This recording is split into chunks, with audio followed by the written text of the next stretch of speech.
Good morning. Happy Tuesday.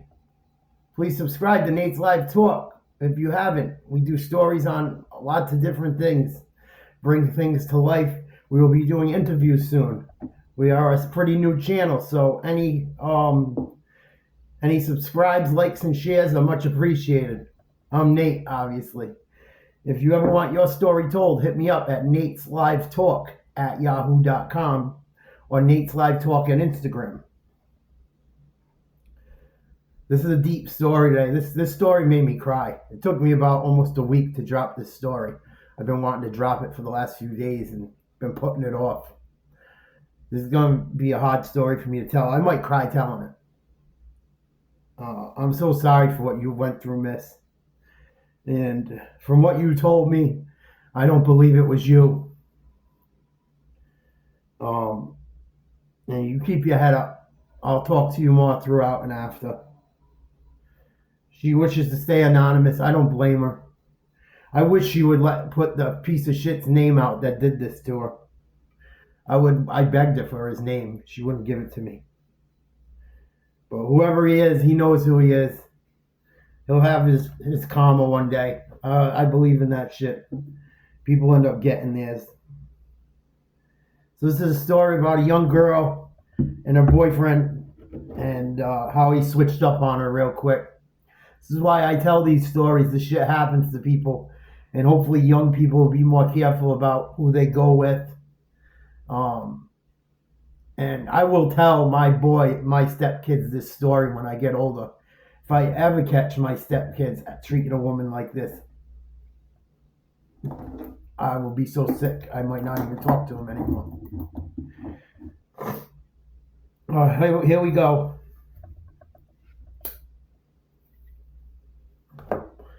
They were together 3 years.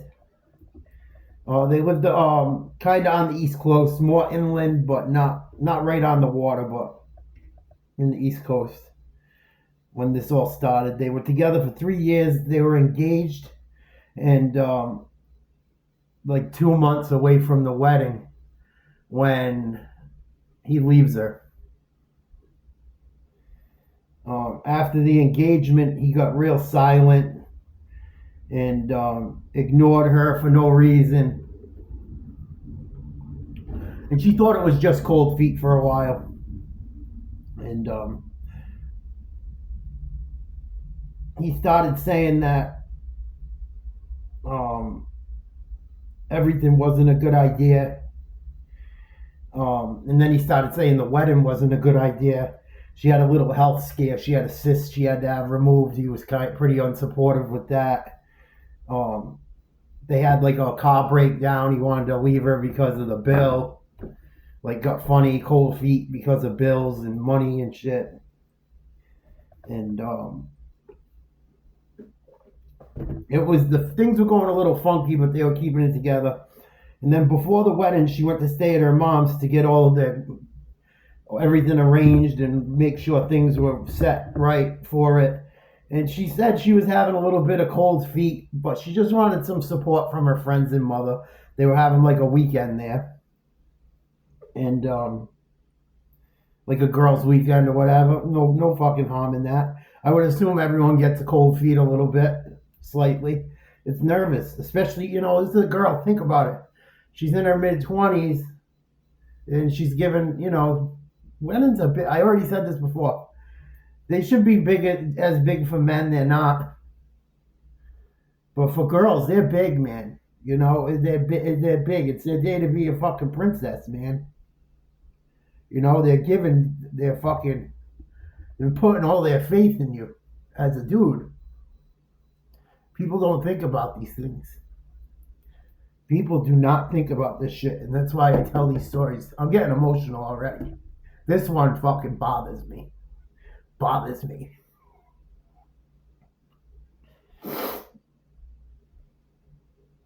So she went to her mother's for support, was getting stuff in order. She was getting a little bit of cold feet, but her girlfriends were being supportive and stuff. And she said no one had any weird vibes about him. Like everyone thought he was all right. And he said to her he was all for her going to her mother's and it would make them stronger And, excuse me, and he was reassuring, and she felt very loved that he supported that she go with her friends and hang with her mom and work on the wedding stuff and just hang and have like a ladies' weekend. Like I said,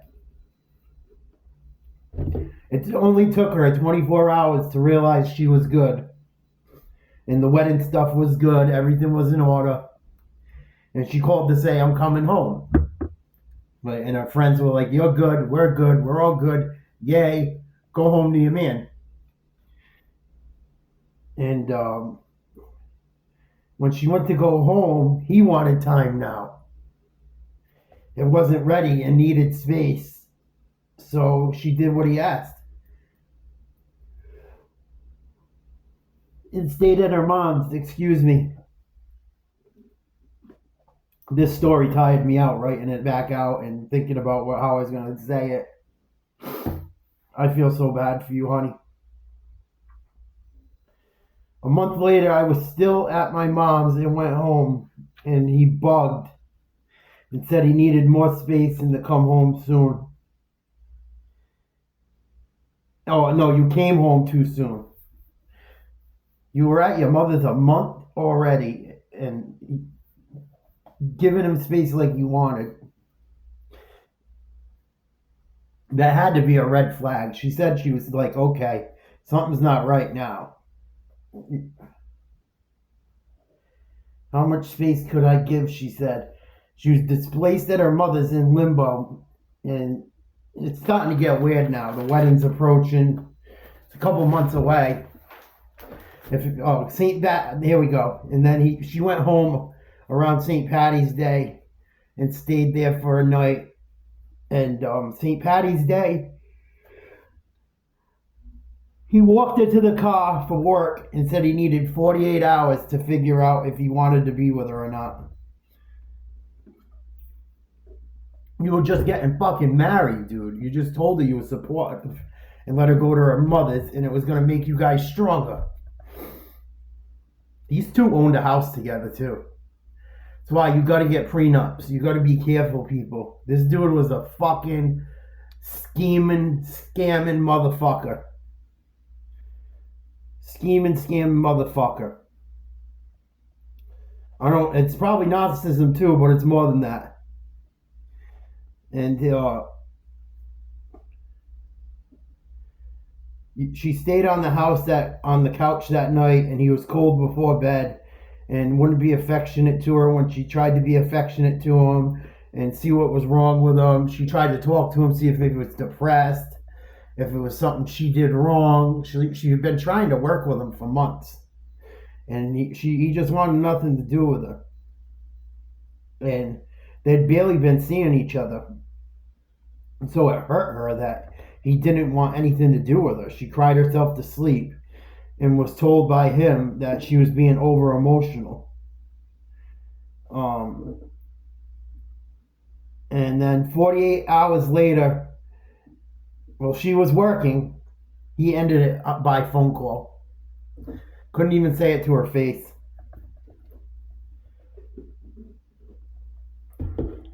And she cried all night. She left work when it happened, but didn't consider begging him to reconsider because she knew he was done, and she knew she'd been played. At that moment, she knew.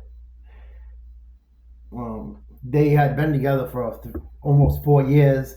They bought a home together. They did everything together.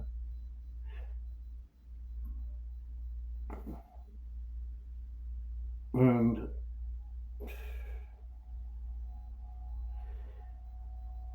she knew that it was going to get worse. And 10 days before her anniversary with him, and 11 days before her birthday, and 3 months before the wedding,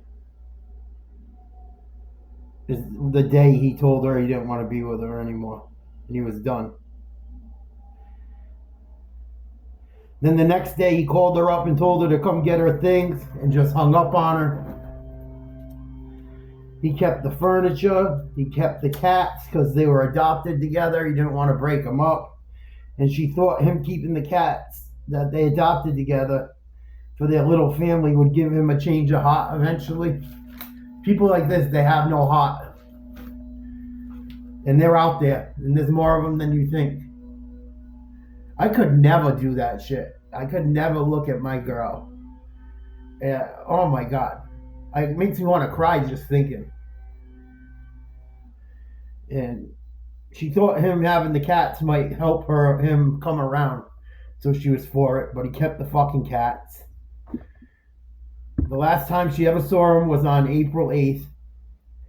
And he tried to give her a birthday present when she went to grab the last bit of her shit. See, he's trying to play fucking games with her. Oh, I love you. Oh, I don't want you. Oh, I love you. Oh, I don't want you. That's what these fucking people do. Come back home.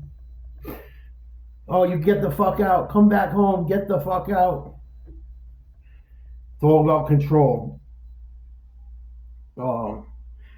She said she didn't want the present and she wanted to know why he didn't want her anymore. And he said her personality wasn't compatible. He said he wanted to be single.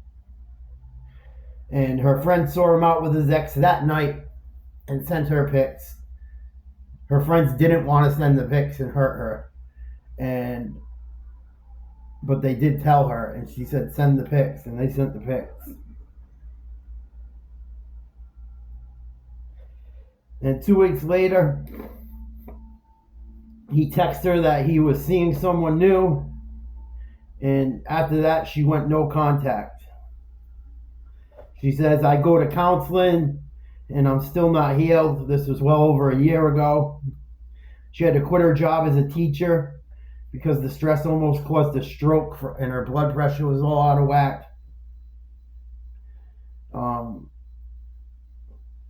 She has PTSD from it. She has bad dreams. She says she's not one to play the sympathy card, but she finds nobody understands unless they've been through it.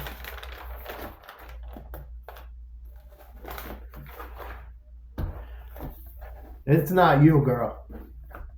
It's not you. He's a fucking scumbag. He's definitely got some fucking type of where he's a fucking scam artist, schemer. It sounds narcissistic, cold-hearted. It's fucking nuts. I feel so bad for you. And she said none of this, there was like no real signs. He just dropped it on her heavy. I think that's called covert. I don't know enough about it, but it's fucking dysfunctional, and if nothing else, she got scammed, and it's not fucking right. She said, I still can't believe my wedding was canceled, and now she's starting to wonder if she'll ever be a bride, and she feels broken. She feels like something's wrong with her, and she committed to marry him. It's something she takes super serious. She's a good girl. You could tell this girl's not super promiscuous. So she lives the old school kind of clean life. You can tell she's well written when she wrote. You could tell she's just she's got morals and class. And she said the house, she was so burnt out and tired, she just wanted to be done with it. But he sold the house for the profit and moved to the Midwest. And he's living the playboy life, it seems. She tries not to look at his profiles and this and that, but it's hard. Block all that shit. Get him away. Don't ever think. I know it's hard. It's going to take time, but stop worrying about that fucking clown. He lost out, not you. He did you a favor. Imagine if you waited longer and he got you for even more. I know it's hard to believe that, but honey, you're not even 30 yet. You got time. You're not broken. He's the fucked up one, not you. And I'm so sorry you went through this. So sorry you went through this. It is not you. It is not you. And she said that he just left her feeling shattered, and she feels like such an idiot that she was conned into thinking she was perfect for him and then torn piece by piece with hardly any explanation at all. And she said when she looks at like his social media and shit, all the shit he never wanted to do, he's out doing with new girls and other girls and shit. Because he's lame. He can't do none of that shit on his own. You're the cool one, not him. He got all his fucking swag from his ex-girl. What a fucking clown. I wish she gave me his number. Or fucking name. What if I'd fucking air that asshole out like that Red Sox pitcher and the idiot from the fucking Nelk asshole Renfro. I hate scumbags like this. You know a scumbag you want aired out? Let me know. But she said she was torn piece by piece. She thought she was perfect for him. Does all them other things with other women. And she feels like she's such a sucker and said he was amazing till he wasn't. But one thing he was amazing at was being a con. Baby girl, keep your head up. There's nothing wrong with you going to get help and talking to someone and having PTSD and shit. And I gotta be careful what I say on this channel, but I will put you in my prayers. And you know my email, you know my threads, you know how to reach me. If you want to reach out again, I'll say it again. Anyone with a story they want told, hit me up at nateslivetalk@yahoo.com, Nate's Live Talk on Instagram. And these things happen. That's why I tell these stories. People get taken advantage of. There are some real fucking scum out there.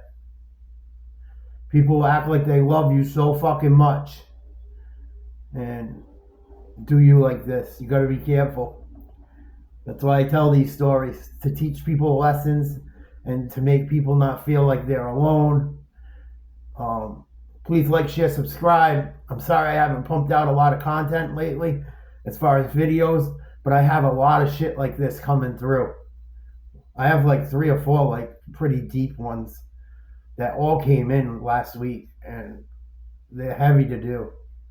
They're not easy for me to do. I don't like fucking hearing this stuff, but it's got to be put out there. Someone's got to do it. I feel like people's stories should be told, and if it can help someone or give someone the knowledge not to get played. I don't know how she would have known this fucking guy was good. Get a prenup. Do smart things. Don't buy houses with people you're not married with without things in place. She went to college for years, I'm sure, to be a teacher. Now she can't do it anymore. She's probably still paying her debt. Fucking sad. I hope karma gets this fucking piece of scum that did it to her. I gotta go to work. I will catch you guys later. I'll have something coming tomorrow. Love each other. Be kind. Don't act like this guy did to her. Guys and girls, think the way you treat your significant other or people you're dating or considering dating. What you do matters. I love you guys. Be good.